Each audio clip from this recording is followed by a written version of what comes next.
Masquera Senyumure Zimbabwe, welcome to our channel Zim Confessions and Deep Secrets. Kana kari kipitanka kukuya panino channel, please don't forget to subscribe. Kana uchingwa garo subscribe, but don't forget to comment and share this video. Nasi Mure Zimbabwe, takuigirai nyaya ya Buddha near one of my groups, Mure Zimbabwe, my political groups, Emunum Zimbabwe, Chamisa supporter, and tukana ni Zanu PF supporter Mure Zimbabwe azinakupera mushe pa expose wavanu ma Zanu PF supporters ngachitry kuda kuwanda nema sanctions vakatanga kunetsana pakabuditswa kuti kana ma sanctions ari kuaffecta Zimbabwe, ma sanctions eku US, what is happening to ma trades ari kuitwa ne Zimbabwe ne China.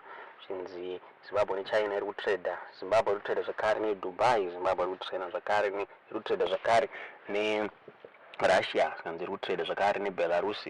Shinzi so ma diamonds ese ari kubuditswa ne gold oenda ku Dubai, mari yacho iri kuenda kupi? Toda kuti tisingade kuwesta nguva yenyu, toti mungonzwa zvataurwa mobva matiudza zvamukufunga pamusoro penyaya iyi mu comment section.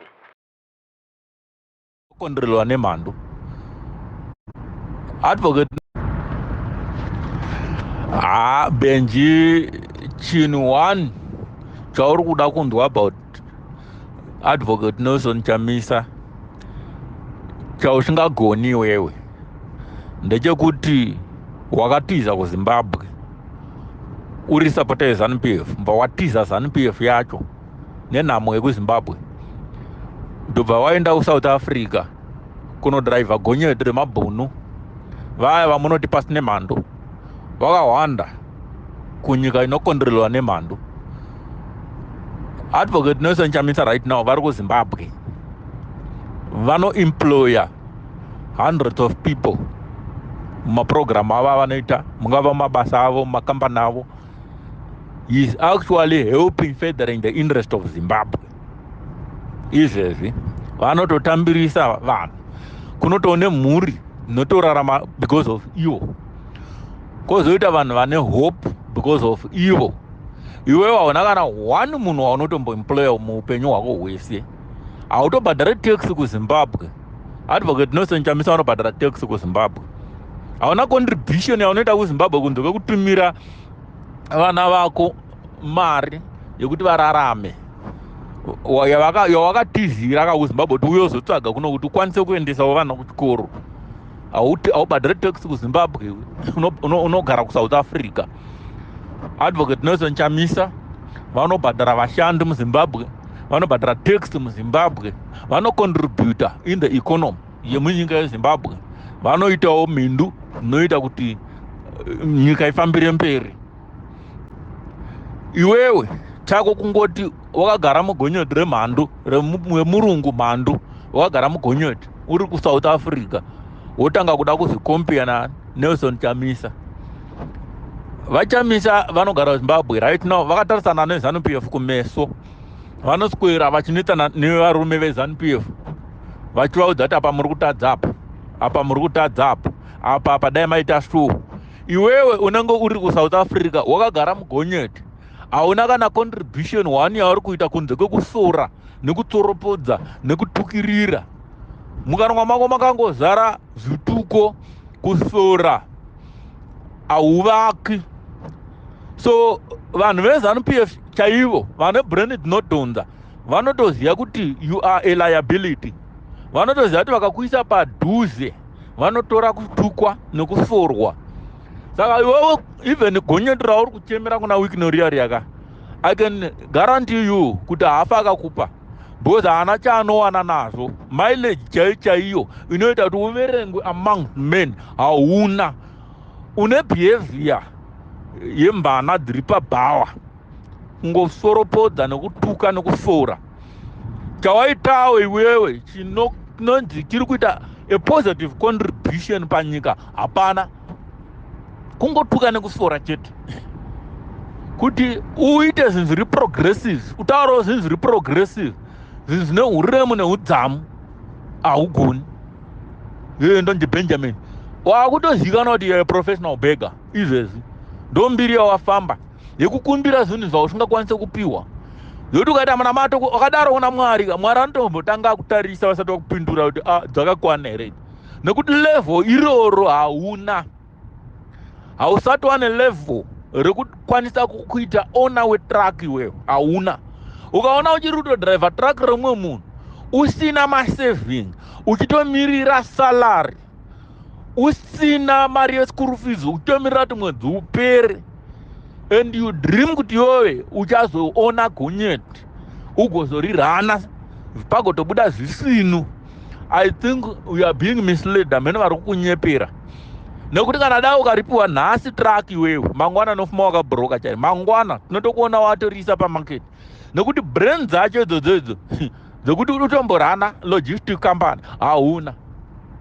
Uchiri kutobata chidrive gonyeti remwe murungu uchidefenda ZANU-PF uri munyika yeutorwa, uri munyika yeuvando, but uri kudefenda ZANU-PF, wakatiza ZANU-PF yacho kumusha ukaenda kuSouth Africa, then wakuda kutudza unaku hweZANU-PF iwewe wakahwanda musango wakasiya vana nemukadzi ukatiza ukaenda musango, unotoponerawo pasi pebridge paHarry Smith paipa kuti utombonzo watapudza, asi unoda kuti uya uchitiudza zvokuti ZANU-PF yakanaka, mukadzi nevana vari kumusha, murume mukuru akaita kunga iwewe.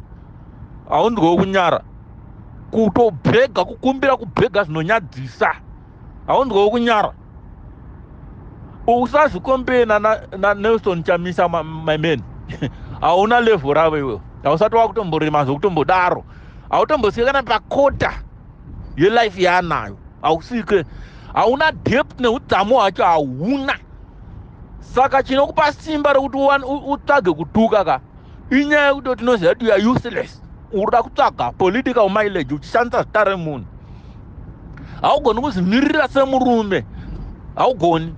Unoswera achida yapu yapu unga mvana iri pabhawa, nekuti kuzvimirirawo semurume utaurewo zvinhu zvinovaka, uranewo kambani yako, uitewo something, uemployewo vanhu, uitewo vanokushandira uchisumudzira nyika, uchiti haukoni, asi urikuda kuverengwa amongst maheavyweight iwewe, wotara kuti sewikino ngavandipe gonyeti.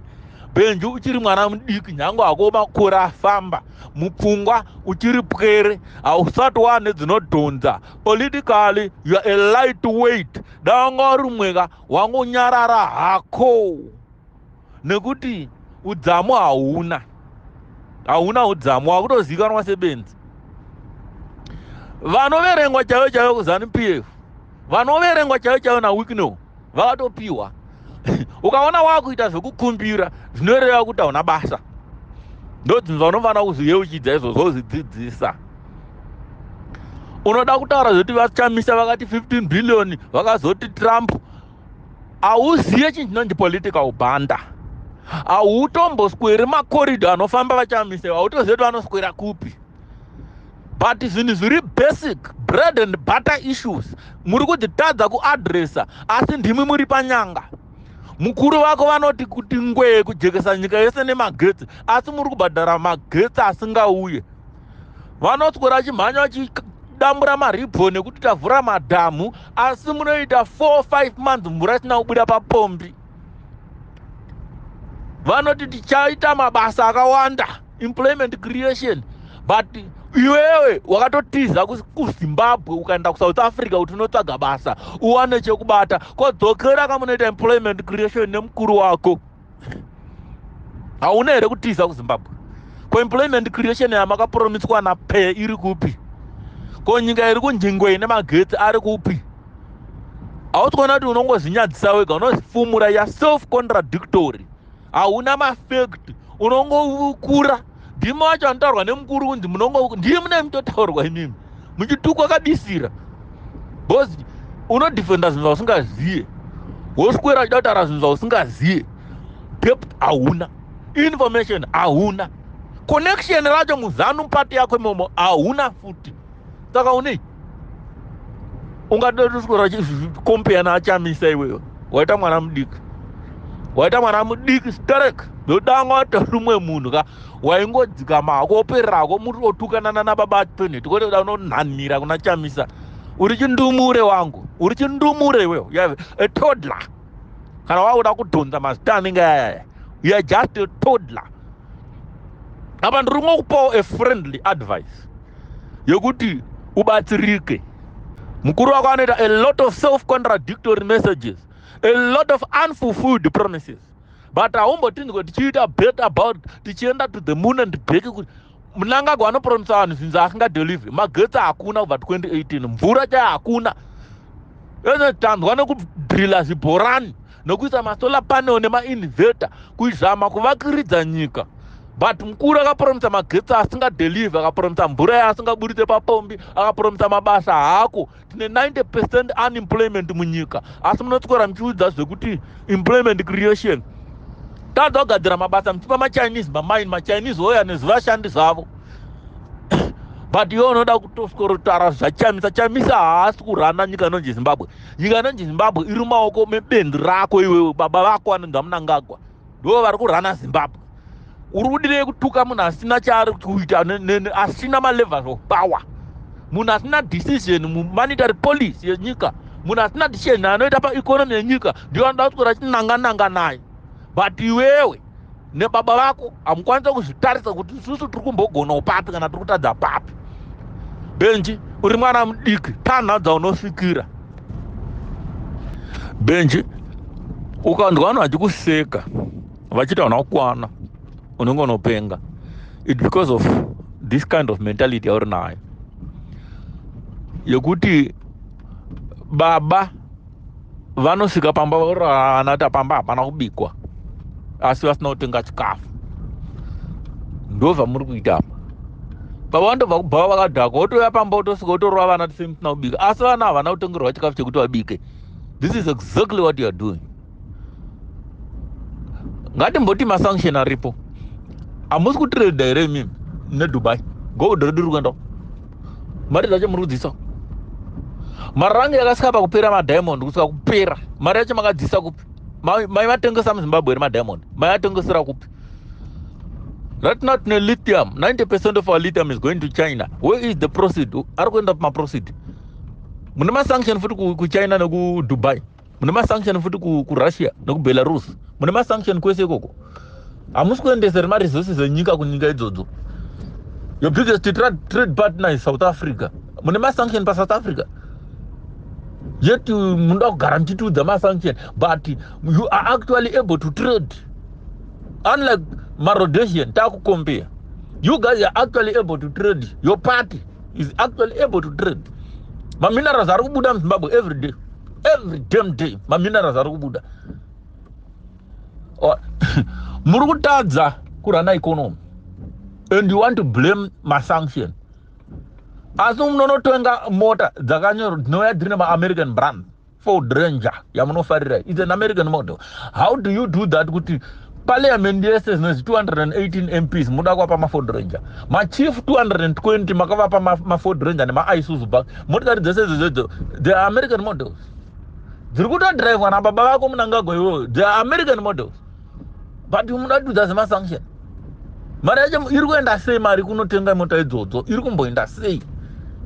Mune mari yekunotenga mota asi yekudzosa kuzogadzirisa nyika hamuna. And you want to tell us ma-sanction?